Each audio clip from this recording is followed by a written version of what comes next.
Hey, Patrick, thank you for being here with us today. It's a real pleasure to have you on the podcast. Thank you very much. Really Thank you for appreciate having it. me. Yes, of course. So maybe let's start from, let's dive into the details. But before that, for those who may not know you, who is Patrick Wolff and what is your professional background prepared you for this role exactly?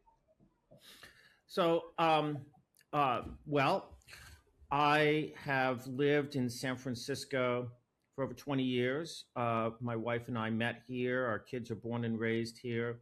Nice. And after I graduated from college at Harvard in 1997, I went into a career in first in business and then in finance. And after a few years in business, I worked at Capital One, it's a major bank, where for 4 years my job was to build an auto and home insurance brokerage business. And so we had a 4 year long project to analyze the market and find a couple of different brokers to work with, direct brokers, and we ended up uh, doing a partnership with two of them. My job was to first lead that analysis and then to negotiate and manage those partnerships. Um, Again, it was auto and home insurance, so working with carriers and working with customers and really getting to know how the industry works and doing the marketing. Eventually, we made an acquisition. I left in 2005, and sadly, Capital One sold the business after I left, so it's not there anymore. But I spent 4 years getting hands-on experience, really getting to know the auto and home insurance markets. And then while I was at Capital One, I'd earned my chartered financial analyst designation. I moved into finance, and so for the last 20 years, I've worked as a financial analyst. I've been analyzing and investing companies and markets, which includes insurance. And so I've invested in insurance companies, I've analyzed insurance markets. Among other things, I've read all of the letters Warren Buffett has written at Berkshire Hathaway. And as I'm sure you know, you can learn a lot about property and casualty insurance from that. Um, Definitely. a fun fact about me is before I began my business career, I actually was a very good chess player. I became a chess grandmaster, and I was U.S. chess champion twice in 1992 and 1995 before I graduated from college. And as I like to say, like I would never say that being a chess champion is a prerequisite for being the chief insurance regulator of a state, but it did teach me how to think strategically. It did teach me how to really solve hard problems, to fight and win in tough, complex situations, and I do think actually that is relevant to being an insurance regulator. But at any rate, over the last yeah, at any rate, over the last 10 years, while I've been investing more on my own, I've also been getting very deeply involved in state and local politics. Okay. Again, here in my home in San Francisco in California. And so over the last decade, I've been deeply involved in a number of issues and built relationships with people. I'm a delegate to the state party. I'm on the board of one of the largest Democratic clubs in San Francisco. I've volunteered on campaigns. I've been an advocate for issues I care about. And so last year, when the fires happened in California, I was drawn to it because of my background from the insurance perspective. And I really came to see how broken California's insurance regulation is, which I'm sure we'll get into. And I came to understand how incredibly important the role of insurance commissioner is, not just generally, but also especially specifically in California, because California has a very strong regulatory system that gives a lot of power to the Department of Insurance and ultimately to the insurance commissioner. So, And quite what? frank, sorry. Yeah, sorry to jump in, but what is the fundamentally broke in California's insurance market? Because the audit started, we saw the wildfires Yeah. last year, and obviously you coming with a different perspective. Again, I think, and what I see on the web is you are not a traditional political candidate Yeah, for this role, right? You pretty much want to bring like a professional aspects, not just political aspects correct. to the role, right? So, from your perspective, again, what fundamentally broke in California's insurance market? Yeah. Let's No, break. thanks for the question. Yeah, of course. Yeah, so um, I guess sort of to finish what I was saying and jump into your answer, Mhm. I decided to, after really studying it, I decided that a person like me with my background would be a good fit, a better fit, quite frankly, than the politicians we've tended to elect, because the politicians have tended to view this role kind of as a stepping stone, Mm. as sort of like one more step along their political career, rather than what I think it is, which is both a role where you have to be a champion for the consumer, for the customer, and really be aware of the issues that all customers are facing and fight for them. But also, it's a technical role, and it's a role that really requires an understanding of how insurance works and how to make markets work. So now to your question as to what's broken. You know, the way I like to think about it is California has for some time gotten its insurance regulation backwards, which is that it actually we actually do not do a good enough job of regulating the conduct of insurance companies. But we in being too lax in regulating the conduct of insurance companies, we're also too strict in regulating the market access. And as I'm sure you and probably your viewers know, California has a very unusual, maybe unique regulatory structure under Proposition 103 Mm-hmm. that means we don't just have a prior approval system, we have a prior approval system that gives a lot of power to the Department of Insurance and again, ultimately the insurance commissioner to directly regulate the rates. Right. And I think that there has been too much of a focus on trying to regulate the rates to get what the Department of Insurance thinks may be the right price, and not enough focus on, again, regulating the market conduct, the behavior of insurance companies, which, along with issues of solvency, I think are the really, generally speaking, the main focus of insurance regulation. I'll put aside all the kind of fraud investigation issues, which of course are very important as well. But in terms of just regulating the market for the benefit of the customer, I think the Proposition 103 power is very valuable if used surgically, if used very intelligently. But we have gotten to a place where it's become very, very difficult for insurance companies to operate in other prior approval states around the country. It generally takes about 60 days on average for in a rate or product filing to be reviewed and approved. In California, it can take up to 300 days on average, and it can take longer in cases. And those delays are terrible. It's Mm-hmm. only very recently, and I mean very recently, that for homeowners insurance, insurance companies have been allowed to use forward looking models to predict fire risk, the risk of catastrophic wildfire. Um, they've had to use historical models, which of course makes no sense for anybody who believes in climate change because change means the future is not going to be like the past. So there's a whole set of ways in which the Department of Insurance has made it way too difficult for insurance companies to come to market, which has strangled choice and competition, which of course are very beneficial, necessary, I would argue, for the well-being of the customer. On the flip side, there's a number of ways in which I think we've, as I was saying earlier, we've not done a good enough job of regulating the behavior of insurance companies, and that means that customers don't have the confidence that they need and deserve that the market is operating to their benefit. So I can go through some specific things I'd like to do, but that's sort of at a high level what I think we've gotten wrong. Um, I would add a couple more things.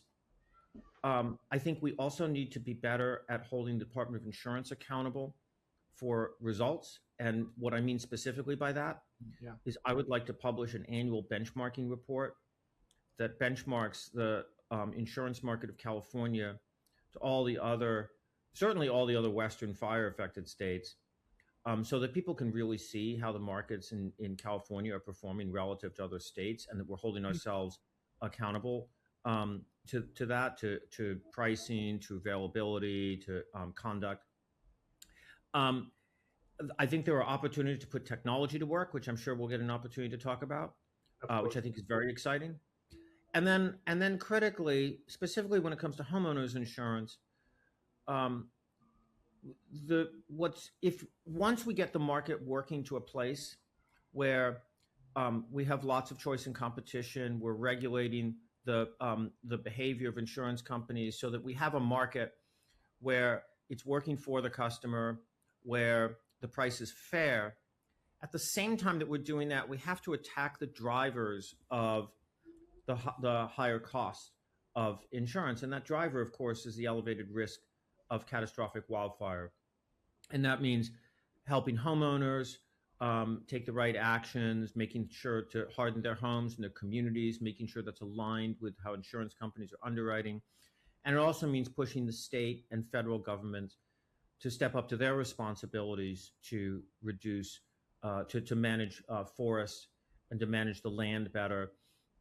There are, I focus on the fuel more than the spark because my understanding of the science is that trying to reduce the source of a potential spark is a never-ending battle that you won't win.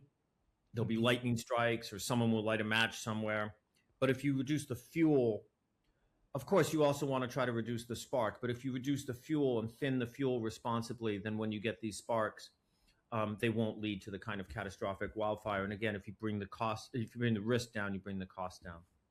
So So sorry, I feel like I went on for a little bit, but no. good You answer. spread, but it was very focused, at least for me, because you touch in a lot of the topics that we want to ask is the technology, preventions, etc., especially in your market. But before we jump into the technology side, I want to talk to you about the FAIR program, the FAIR The plan. fair plan. Yeah, under your oversight, would your goal be like to shrink the FAIR plan, to reform it, Yeah. or to strengthen it, maybe? Well, the let's take a step back to Uh-huh. make sure everybody understands. The FAIR Plan was actually created in the late 1960s. It was essentially mandated by the federal government that states create this as an alternate plan. It has its roots in the Watts riots when insurance companies would not underwrite um, uh, businesses and homes in sort of black owned in the inner city. What it evolved into in California is homeowners and really actually specifically fire insurance of last resort. I emphasize fire insurance because it actually doesn't give you full homeowners insurance. You actually have to get a separate differences and conditions policy to cover other aspects of it. But what it evolved into, which I think is very reasonable, is a an insurance plan of last resort that's available to cover you when you're in between plans to make sure that you're never without fire insurance, so that you're never in a situation where because you've lost your coverage with one carrier, you've not been able to get coverage quickly enough with another carrier, that you're sort of left exposed to catastrophic risk. The FAIR Plan is mandated by the state of California, but it's administered by the insurance companies. And specifically, the FAIR Plan is actually a separate insurance company of itself, run by a board appointed by the various insurance companies that operate in the state of California. It has its own underwriting. It has its own servicing.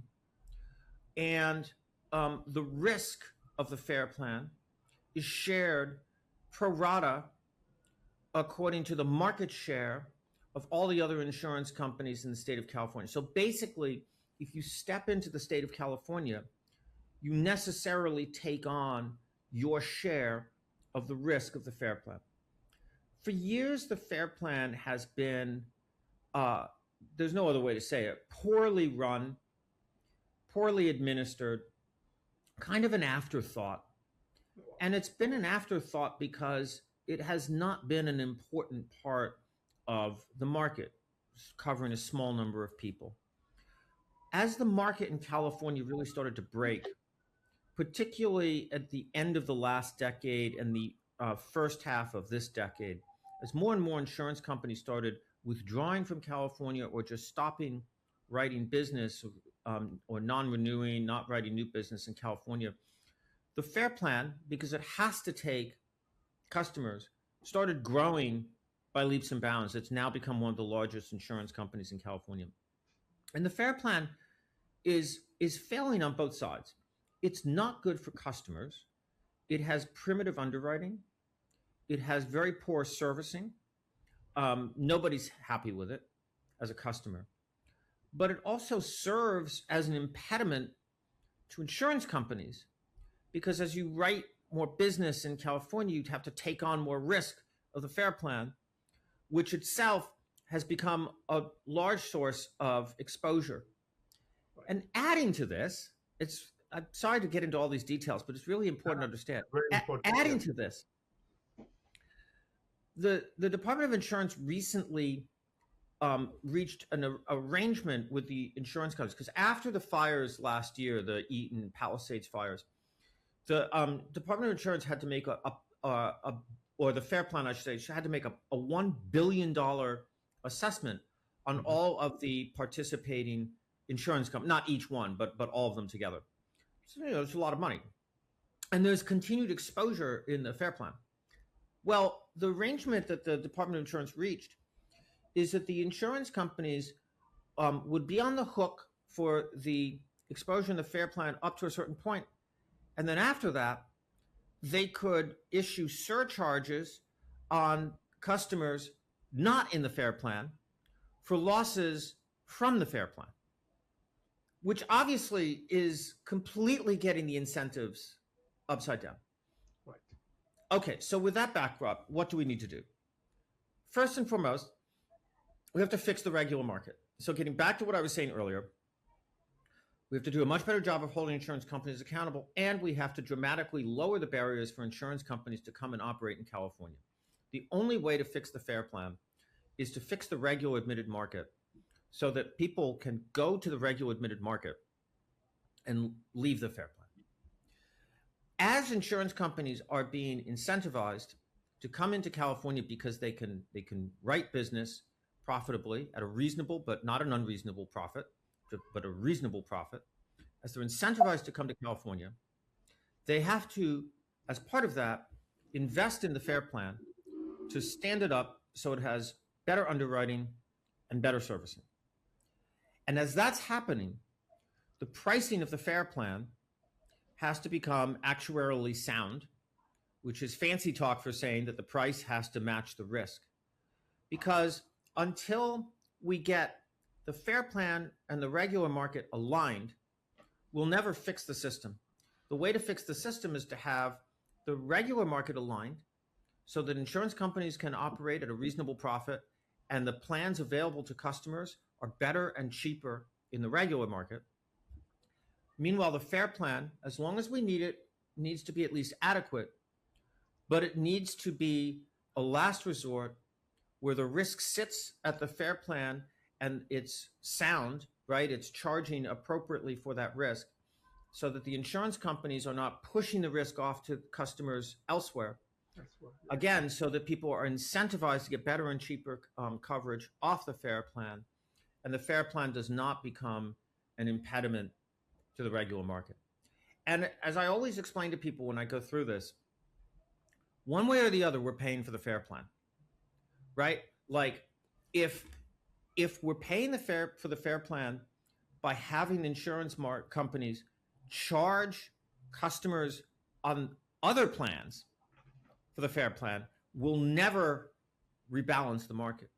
If we're trying to pay for the fare plan by putting it onto the insurance companies, so the it becomes an impediment to the insurance companies operating in the state of California, we'll never fix the regular market. We've got to get that aligned, but we've got to do it in a way that fixes the regular market, brings the insurance companies in, but also requires the insurance companies to stand up the fare plan so it's at least acceptable during the period of time that that we need it. So sorry for that long explanation, but that's my view of how. No, this is what I look for. So let's take a deep dive to the insurtech side, to the technology side, especially once we. I'm sorry, do a deep dive into the what side? Into the technology side. Yes. Yeah. So do you think should admitted carriers be allowed to use AI-driven underwriting tools or models, actuaries, you name it, within the current rate approval, or with any system that they can, to reach out to the customer, give them the right price or the right policy, homeowners policy, etc. So let me try to break that question down in a couple different pieces. It's important for people to understand how Proposition 103 works.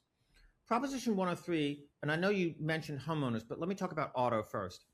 Proposition 103 specifically in auto requires that the insurance companies consider several different factors in order. You must first look at someone's driving safety record. Then you can look at number of miles driven, and then number of years driving, and then other factors.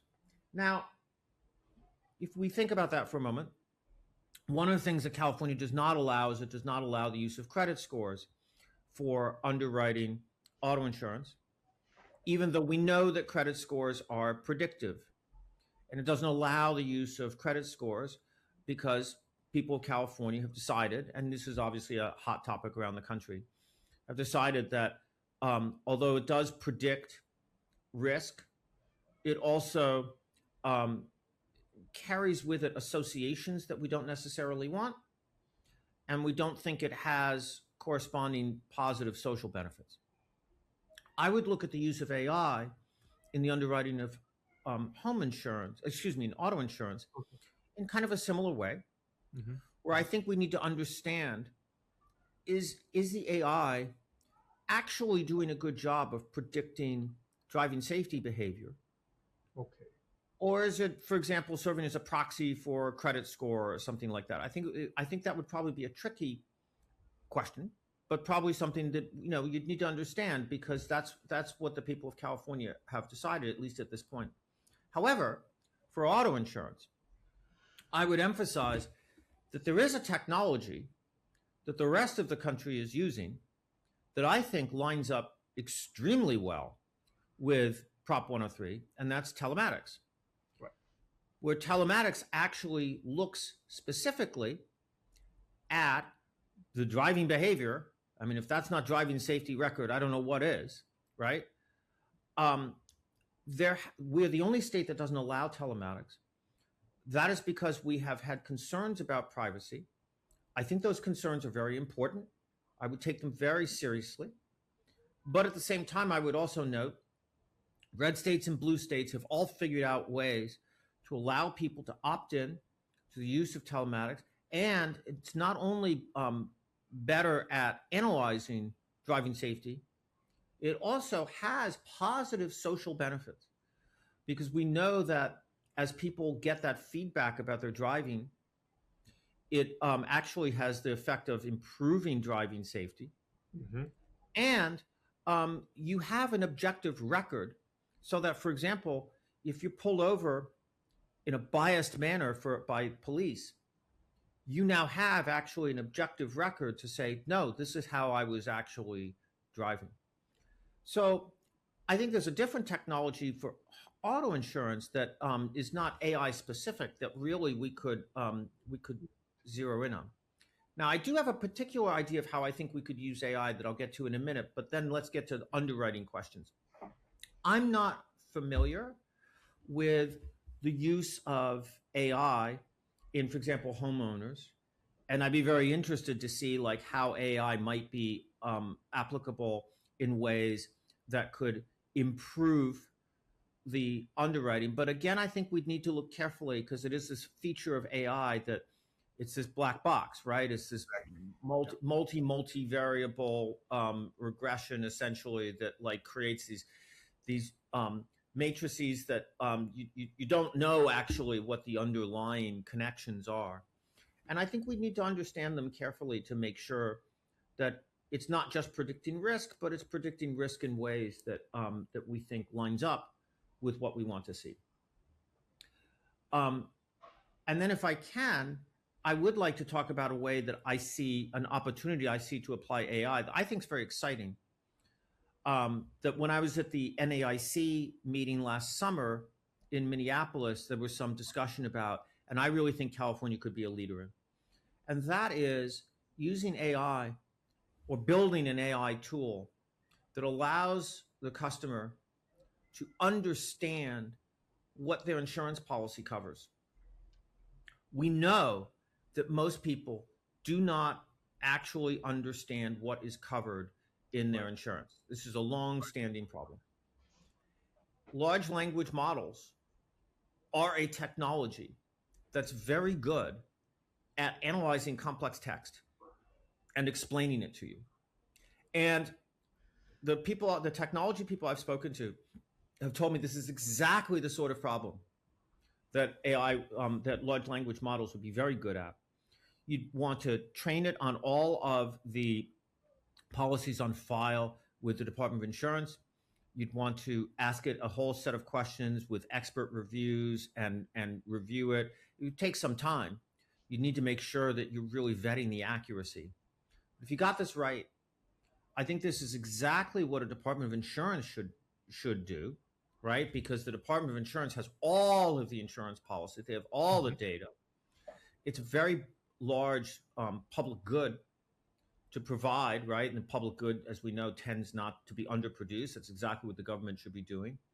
And as people have more understanding, you reduce misunderstandings, which means hopefully you reduce lawsuits. And if you reduce lawsuits, those savings should be passed on to customers. So you'd have more satisfied customers and also potentially lower costs over time as you have less people suing each other because there's misunderstandings. So I see an opportunity here, which I think could be pretty exciting, to put the state of California in a very forward position in the use of AI technology.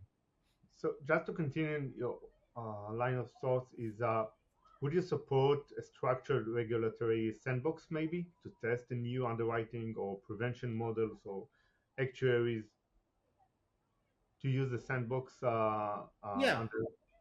yeah, I think something like that would make a lot of sense. Interesting. Okay. So we know what happened last year with all the wildfires, and right now we are not talking just about regular fires. We are already started to talking about mega fires or giga fires, and all this risk became a systematic risk.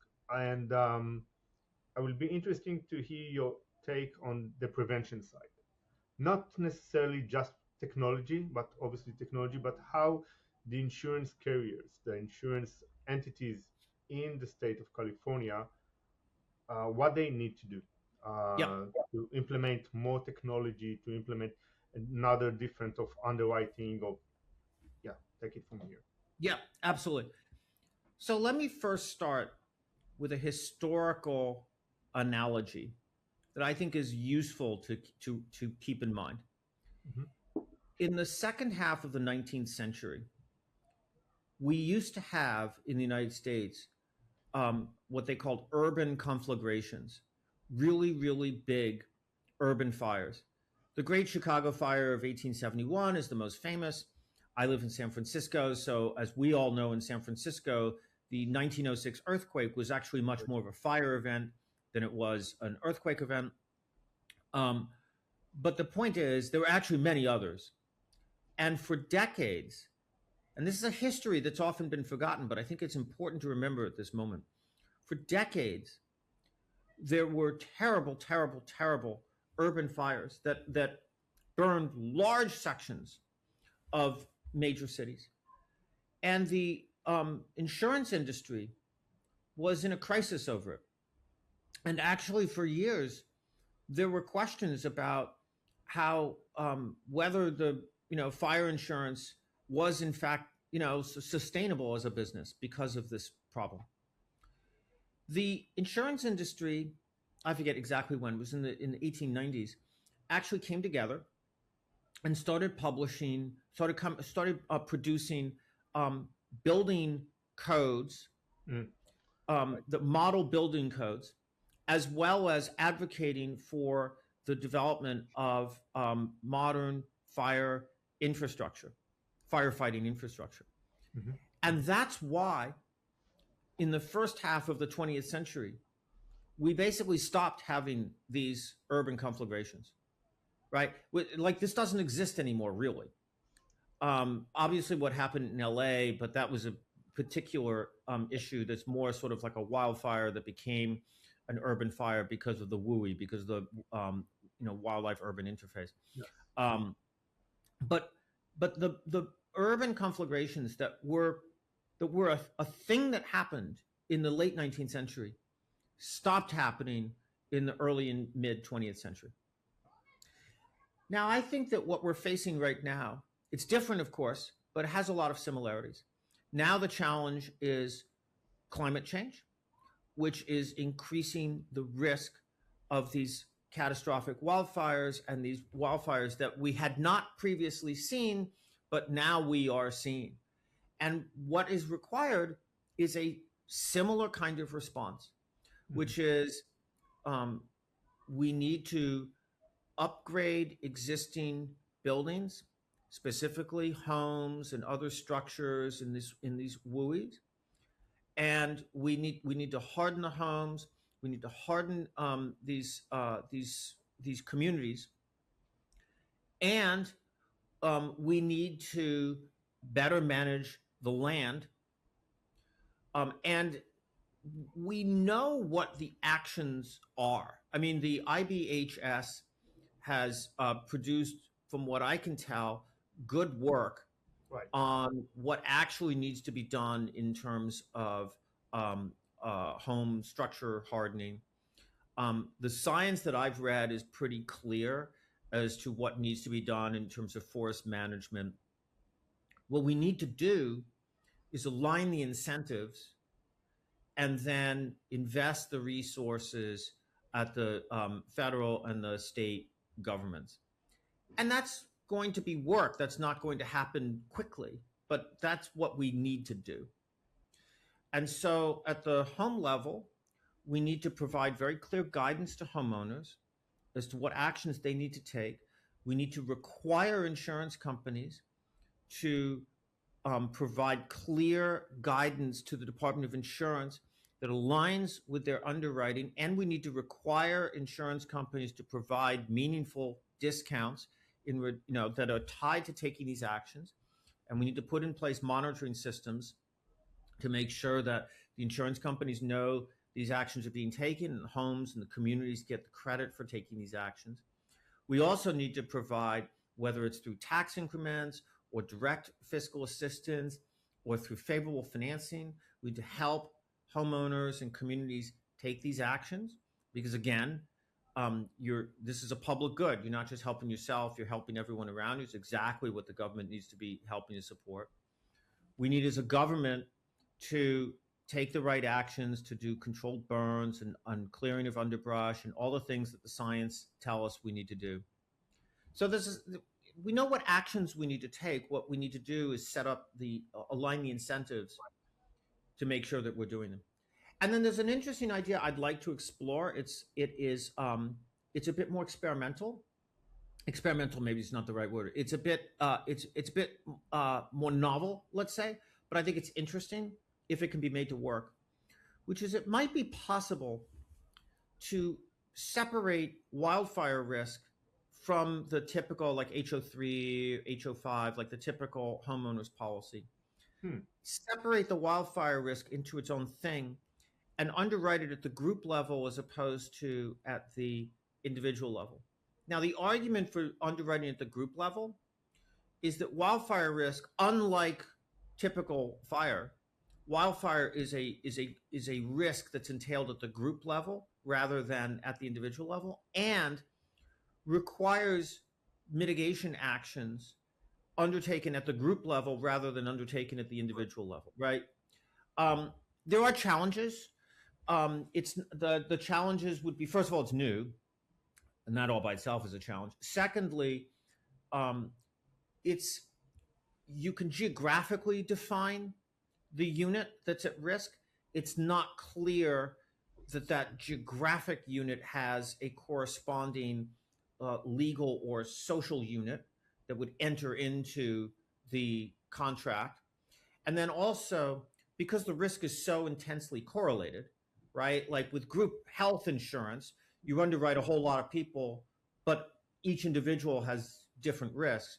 Right. Here, you'd be underwriting a community, and the entire community would be at risk.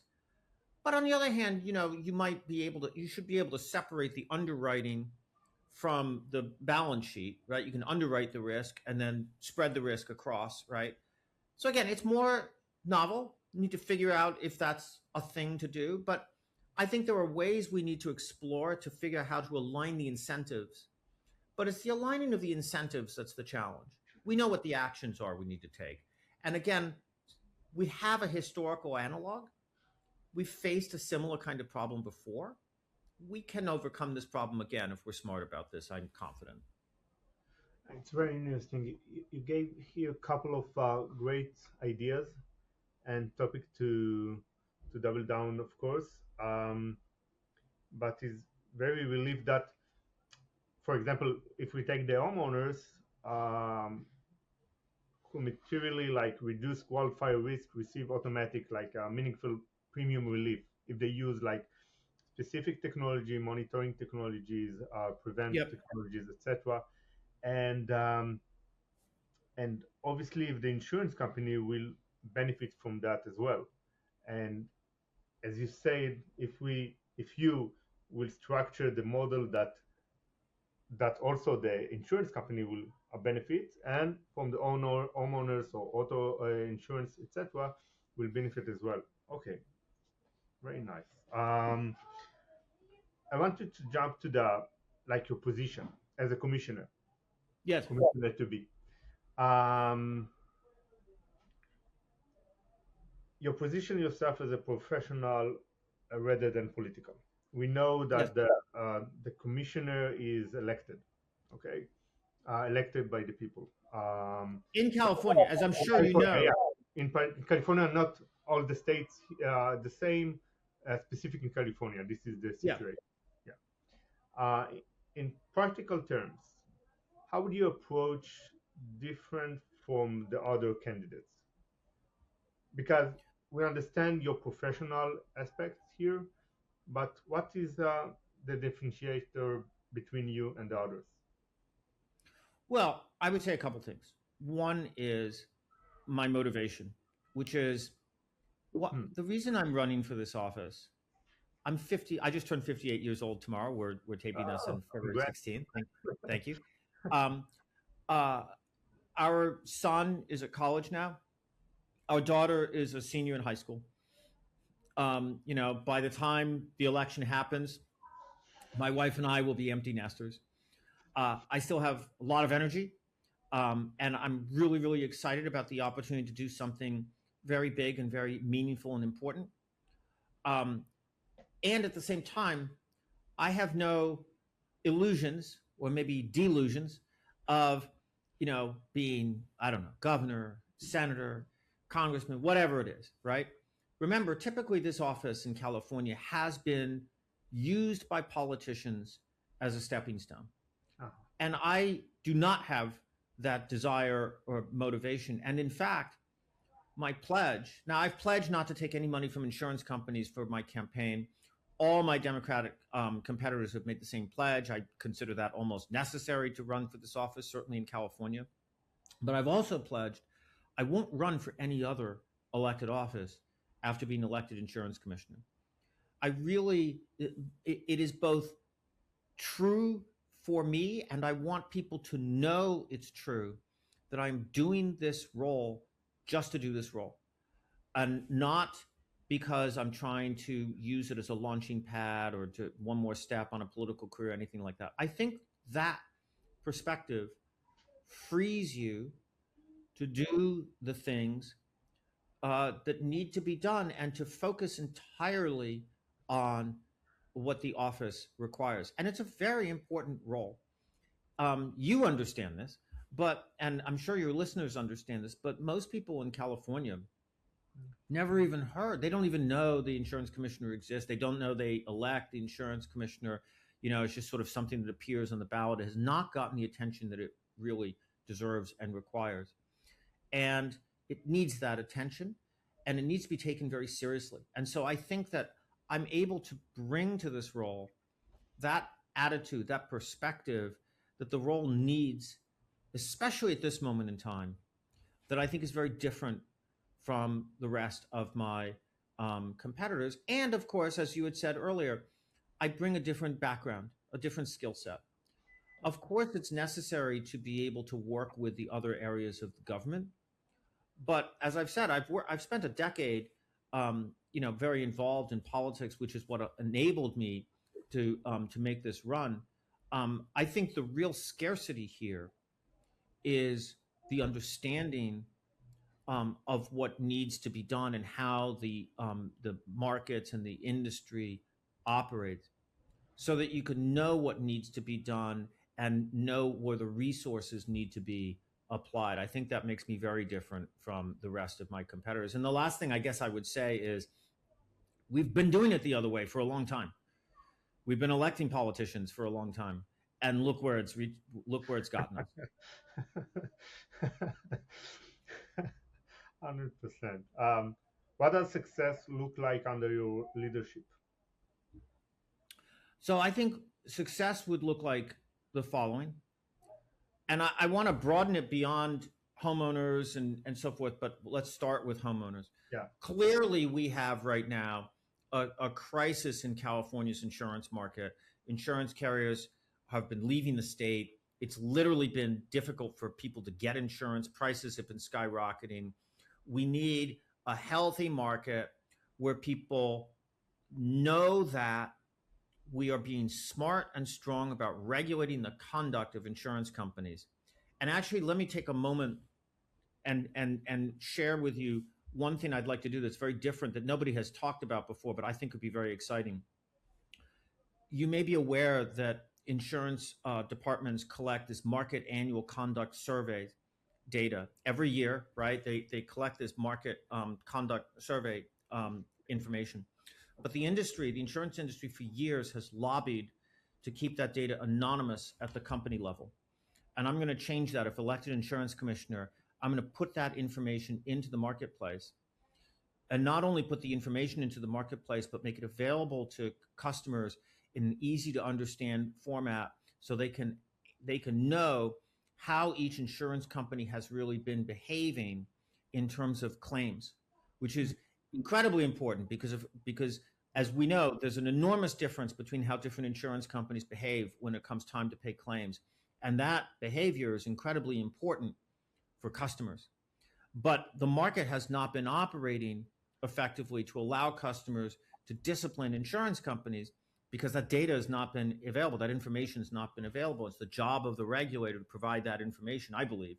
And so I'm going to do that. So that's an example of how I really want to make sure we're regulating the insurance companies to hold them accountable, and people know that they're being held accountable, so that they're working for the benefit of the customer. And then we're making it much easier for insurance companies to come to market, so we have a healthy market again, where there's plenty of choice and competition. And we are also holding the Department of Insurance accountable as I was saying earlier, by publishing this annual benchmarking report so people see how the market's working. So we're holding insurance companies accountable, we're increasing choice and competition, and we're holding the Department of Insurance accountable so people really know how California's insurance markets are operating. And then we're taking all these actions we were talking a while ago to address wildfire risk and bring that down. So we're doing all of that. And then I think, like obviously, this is a multi-year effort to attack wildfire risk, but we're on that path, and people see we're on that path. So we're doing all those things. Uh, I saw you over Instagram, and I wanted to connect it to the how you will like how the regular people in California, the one in the Yeah. store and the mom in the kindergarten or whatever or wherever, will understand what you are doing for her, for him, for the day to day. Because okay, you're transparent all the data, great. How as your as your people, okay, let's say that I will know all about you, what you are doing. Well, I think it's you have to get results and you have to communicate. I mean, this is why I come back to this benchmarking report, for example. I think it's really important to hold ourselves, to hold the Department of Insurance accountable and communicate in a clear, understandable, regular way and honest. Clear and honest and understandable and regular way. And I think when you do that, you build trust and you build understanding, and you just have to keep doing it. There are other lines of insurance we haven't talked about at all. We haven't talked about health insurance. We haven't talked about life insurance. But there again, I think on life insurance, for example, the Department of Insurance needs to really be good about sales practices to make sure that people who are buying cash value life insurance, which are basically a savings and investment product, that people understand what they're buying. I do have some concerns that the lapse rate is very high in life insurance, which suggests that there isn't really a good fit between the customer and the product, which means that the product's being sold very aggressively. And so I think that the Department of Insurance should address that. And then there's, again, on life insurance, there are issues with the safety and soundness of the insurance companies themselves. We're late in the financial cycle, and you get to this point in the financial cycle, financial companies of all stripes are taking risk and have been taking risk for a long time. People have been writing about, talking about some of the issues in life insurance companies where they have these private loans that maybe they've been shopping around to get favorable risk ratings on. So I think there's some work to be done there. And there's this long-term trend of private equity companies getting involved in buying essentially life insurance companies and engaging in regulatory arbitrage to get around capital requirements because of course you lever up the balance sheet, you can increase the returns on capital, but of course you're also taking more risk. So I think there's work that needs to be done there. On health insurance, there are some critical reforms, I think, in the state of California the insurance commissioner can really push for. One is, this is a little technical in the weeds, I apologize, but if this has got to be the right podcast for it. So in the state of California, the regulation of health insurance is split between the Department of Managed Healthcare and the Department of Insurance. It's a unique thing about California. And the Department of Managed Healthcare actually oversees most of the health insurance policies in California. But there are different areas of excellence in the Department of Insurance and the Department of Managed Healthcare. And I think that, the people who've studied this have known for over a decade, especially after the passage of the Affordable Care Act, that it really didn't make any sense for this to be split. And that the regulation really ought to be brought together. That requires the legislature, and it would require someone to really spearhead that. And I would want to spearhead that as insurance commissioner. And just to be clear, that when I say the regulation needs to come together, it doesn't necessarily need to live at the Department of Insurance. What I care about is that the regulation is done in the right way so that all those pockets of excellence are brought together into one entity. and we don't have the split regulation that ends up fragmenting the work, and it means that implementing regulations takes years and years, and it means insurance companies can use one against the other. You got to bring it together, bring the best practices together, and if that lives outside the Department of Insurance, that's totally fine by me. What I care about is what's being done for the benefit of the consumer. So I think there's a reform. That'd be a big deal, but I think, and it would require the legislature, but I think that's something the insurance commissioner could really push. And then also, and again, I apologize for getting a little bit into the weeds, but it's important for people to understand for health insurance. I think there's a structural problem in American health insurance right now. And I don't think the insurance commissioner in California can fix it, but I think the insurance commissioner in California can actually shine a spotlight on it. So let me explain the structural problem. With the passage of the Affordable Care Act, we largely solved the access problem in America, right? You no longer can deny people coverage because of pre-existing conditions. But the Affordable Care Act was supposed to harness health insurance companies to bring down the cost by essentially forcing the providers of care to, by playing the various providers of care against each other, and using their market power to bring costs down as much as possible. That was what it was supposed to do. It's not been working. And it's not been working because health insurance companies have ended up bringing in provider groups, steering people to providers of pharmaceuticals, and the health insurance companies actually end up benefiting from higher costs. So we have this perverse incentive now where the health insurance companies that can end up being in a position where it's in their interest to deny coverage in cases, and it's in their interest to steer people or push people to higher costs rather than lower cost care. Okay, so that's a broken system. It needs to be fixed, and that's a federal thing that needs to be done. But what the Department of Insurance can do is the Department of Insurance can shine a very, very bright light on all denials by health insurance companies. Mm-hmm. And again, in the state of California, the insurance department only has like supervision over like 5% or so of covered lives. It's a fairly small percent. But nevertheless, by shining that light, you can really uncover, okay, health insurance company, you say you approve, the statistic I've heard is you say you approve 98% of all valid claims. Well, how do you define whether a claim is valid? How long does it take for you to approve? When the doctor prescribes something, what actually happens? Like, where do you end up putting steering the patient? By providing that radical transparency, even in a small piece, right, we can hopefully open up what's going on, and that may be able to catalyze change. So most of the attention is on property and casualty, and in particular homeowners, mm-hmm, because of the state of crisis in California's market. But there are things in the life insurance and health insurance. I think actually there's some real opportunities for a smart, focused insurance commissioner to do a lot of good here. That's wonderful.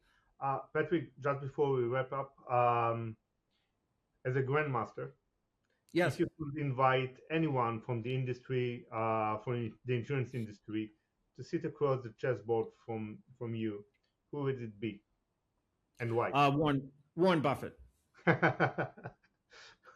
His knowledge of property and casualty insurance is extraordinary. Of course, now he's, I don't know, 95 or something. Probably the single most knowledgeable analyst of property and casualty insurance in the world, and someone who has, I think, not just run insurance companies very successfully, but had the right attitude. Obviously, he's looking at it from a profit-making perspective, and I'm thinking about it from a regulatory perspective. So there's always going to be some tension there, but nevertheless, thinking about it in the right way. And I'm sure I'd learn a lot. But I actually know Warren Buffett a little bit because I used to do blindfold chess exhibitions at Berkshire Hathaway, okay, and You can look in the letters to shareholders from about like the year 2000 to the year 2014 or 15. You'll see like I'm mentioned in the letter at the very end. So I had some fun doing that, and we chatted a couple times, but we've never played chess, and he made it very clear that he'd rather have me playing for his shareholders than actually play against me over the board. Patrick, I want to thank you for your time. I appreciate that. I know it's a very tight calendar that you have. Thank Thank you you for very inviting much. me. This is a great opportunity. I really appreciate it. Yeah, of course. Thank you. Thank you very much, and good luck, of course. Thank you very much. Take care.